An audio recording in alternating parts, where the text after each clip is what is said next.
Class 9th History, Chapter 1, The French Revolution, for ntse and school examination. For understanding this chapter easily, I have divided it into 8 parts.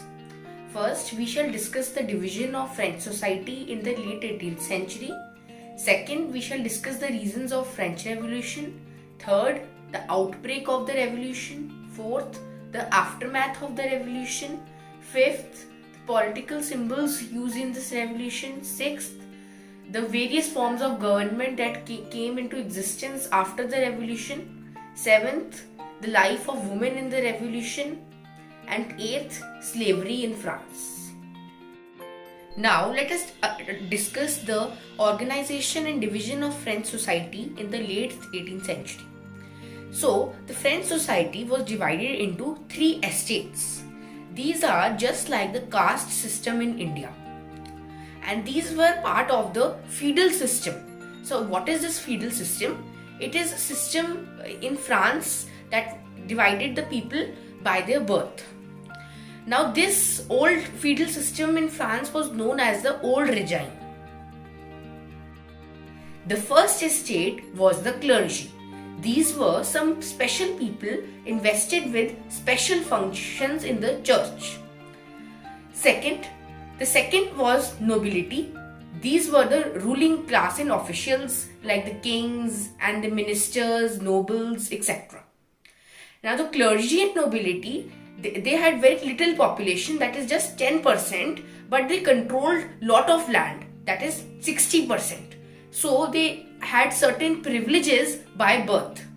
These were like exemption from paying the taxes, and in addition they also enjoyed certain feudal privileges such as the feudal dues which were extracted from the peasants. These feudal privileges are the privileges they enjoyed by the birth. Like if they were born in that nobility home, then they enjoyed these privileges. Let us discuss the third estate. These included all kinds of people like big businessmen, merchants, court officials, lawyers, peasants, artisans, landless laborers and servants. They had 90% of the population, but they owned very small amount of land. As a result, they had to serve under the nobles and clergy members, and they had to work in their houses, fields, serve in their armies, build their roads, etc. Also, the burden of paying all the taxes was on the third estate. Now, let us discuss the different type of taxes to be paid by the third estate. These were of 3 types: ntse, taille, and indirect taxes. Ntse. It was the tax levied by the church, so it went to the clergy members. Now, it included 10% of the agricultural produce. This means that whatever the farmer would produce, then 10% of that produce would go to the church. Second, taille. This was a direct tax, so it was to be paid directly to the state or the government. Third, indirect taxes. These were the taxes to be levied on all the articles of everyday consumption such as salt, tobacco, etc. In 1774, Louis XVI ascended the throne of France. He belonged to the Bourbon family of kings and was married to Marie Antoinette. When he ascended the throne, when he went to the Treasury, he found an empty treasury. Now this was because of several reasons, such as the long years of war. These had drained the financial resources of France. Also, France had helped 13 American colonies to gain their independence from Britain, which drained the financial resources of France. Also, several immense palaces, such as the Palace of Versailles, was built by the French kings, which drained the financial resources. And also, the cost of maintenance was very high. Now, due to these wars and all these maintenance costs, France had to take a lot of loan, and the lenders charged 10% interest on these loans. So, the debt rose from 1 billion livres, which was the currency of France, to 2 billion livres. Also, several regular expenses such as maintaining the army, court, offices, universities, etc. Due to all these reasons, the treasury had been emptied and there was no money to run this France. Now let us discuss the various reasons for French Revolution. The first was subsistence crisis. So in 1715, the population of France was 23 million, but in 1789 the population rose to 28 million. So due to this heavy population increase, in just a short span of time, there was a rapid increase in the demand of food grains, but the production could not keep pace with the demands. So the price of bread, which was a staple diet of many, rose rapidly. Now many people of France were occupied as laborers in the workshops, and their owners gave them very fixed wages. Now these wages did not keep pace with the rise in the prices. So what was the consequence? The consequence was that the gap between the rich and the poor widened. That means that the poor became poorer and the rich became richer. Things worsened when the drought or a hail reduced the harvest. So there was lesser food for the people. Now all these things led to a subsistence crisis. The second reason was the growing middle class in France. Now the middle class was a class which was neither too rich nor too poor. These were the members of the third estate who had access to education and new ideas, and they were mainly overseas traders, manufacturers of goods, lawyers, officials, teachers, etc. Now these middle class believed that no group should be privileged by birth. Rather, a social position of a person must depend upon his or her merit. So they demanded that everyone should be equal, and to have the demands heard, they began protesting against the old regime. The middle class was led by a few philosophers. Let us discuss about the ideas of a few philosophers. First, Jean-Jacques Rousseau. Now, Rousseau proposed a form of government based on the social contract between the people and the representatives. This meant that the representatives were answerable to the people. And he expressed his ideas in his book, The Social Contract. Second, John Locke. John Locke refuted the doctrine of the divine. This doctrine said that the monarch or the king was the supreme and had the absolute right over all the people. He voiced his ideas in his book, Two Treatises of the Government. Third, Montesquieu. Now Montesquieu proposed a division of power between the government. So he said that instead of a single person ruling the entire nation, there should be division of power and separate organs of the government should be there, such as the legislature, executive and judiciary. This model was put into force in the US, and in India also currently we have this same model. The ideas of these philosophers were discussed in various salons, coffee houses, etc. and they became a prominent view of discussion. Now let us discuss the outbreak of the revolution. So basically the French Revolution, the outbreak of the French Revolution took place in three cities of France. The first was the Versailles, second was Bastile, and the third was the countryside of France, which meant that all the villages, etc. First, let us discuss the outbreak in Versailles. Now this was the city where the famous tennis court oath took place. Let us understand it. So the King of France, Louis XVI, called for an assembly of Estates General. Now this was a political body to which all the three estates sent their representatives. For this Estates General, a represent hall at Versailles was prepared.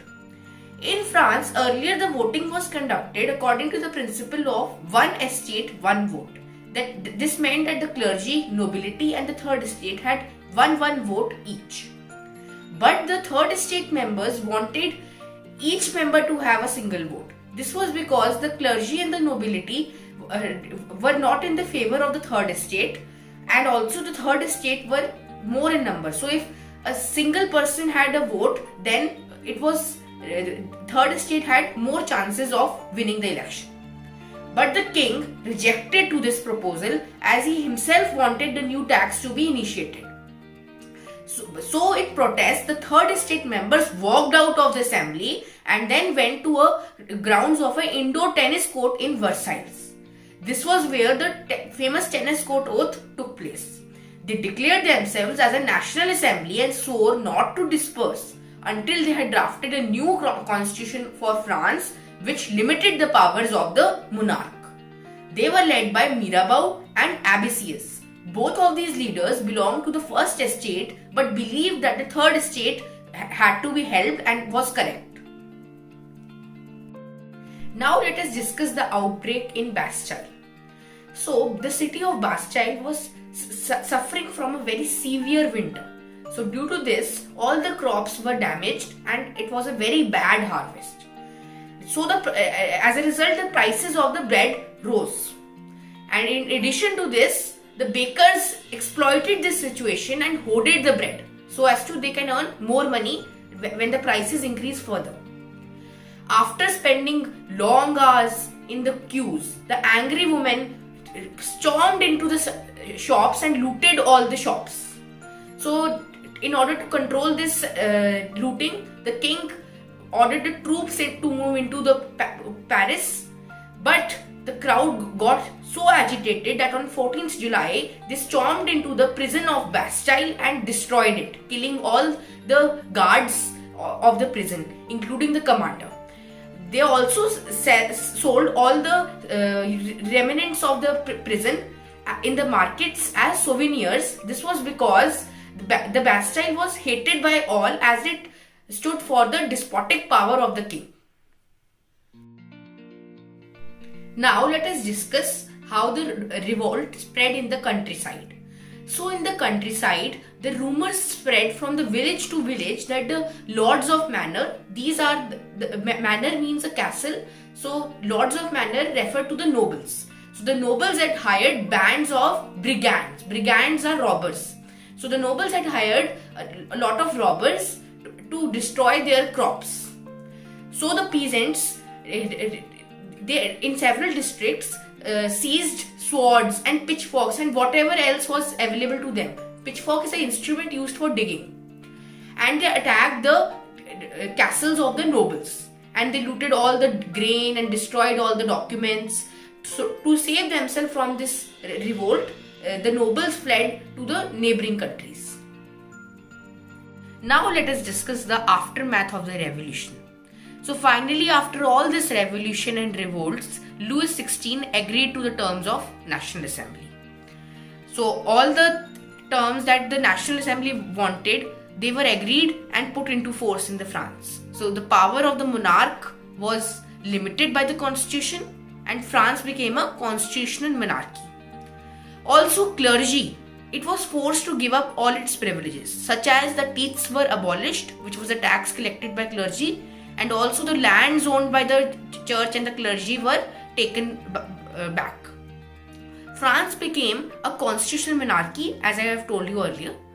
Also, the powers of the government were separated into executive, legislature and judiciary.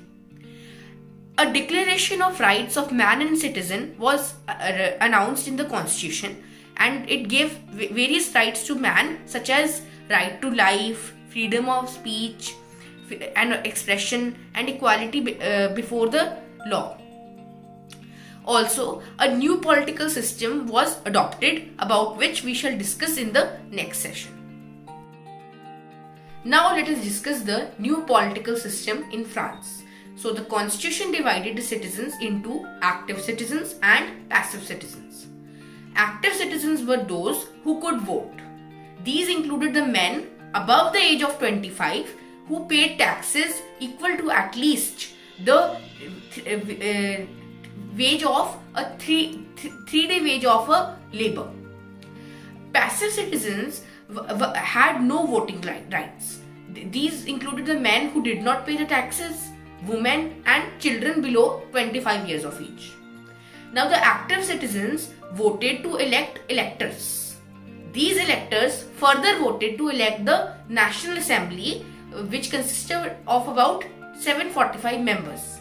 Now this National Assembly formed the legislature and it controlled the executive, which included the king and his ministers.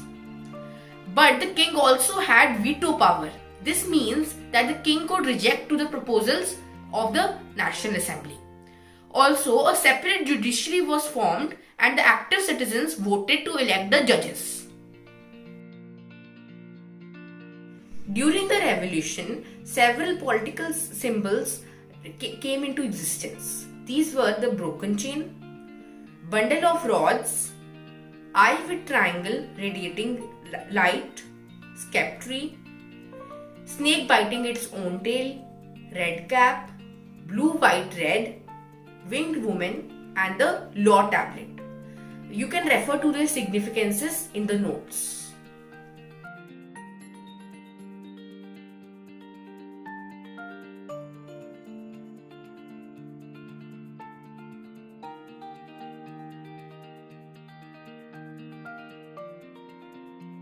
Now let us discuss how France became a republic. So, in France, several revolutionary clubs were formed. The most prominent of them was the Jacobin Club. Its leader was Maximilien Robespierre. Now in 1792, the Jacobins planned a rebellion and they stormed the Palace of Tuileries, which is in France, and imprisoned the king and his family. Soon, the king was executed and France became a republic. Maximilien Robespierre, the leaders of the Jacobins, became the ruler of France, and this form of government is known as republic.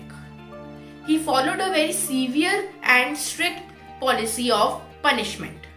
So this time is also known as the Reign of Terror. All the enemies of the state were guillotined. Now guillotine is a device to execute the people.